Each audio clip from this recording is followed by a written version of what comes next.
Rewmi 24 TV.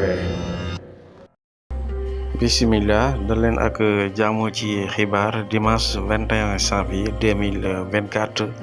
moo mel ne patriote yi ñu ngay gën di wane ci seen ex-Pastef bi nga xamante ne rek jamono yi seen candidat bi mooy Bassirou Diomaye Faye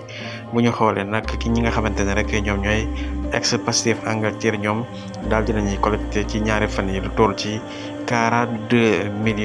543 200 loole la ñuy collecté ñoom ñii di Pastef ci réewum Angleterre mu doon loo xamante ne kon levée de fonds ba jeexagul ndax kat bu ñu xoolee ñii di waa Pastef ginnaaw ba nga xamante ne démb ñii di conseil constitutionnel daal dinañu rejeté candidature Ousmane Sonko mu mel ne rek validé nañ bu Bassirou Diomaye Faye kon moom mi di Bassirou Diomaye Faye moom rek moo nar a nekk candidat wu li nga xamante ne mooy ex Pastef kon mu mel ne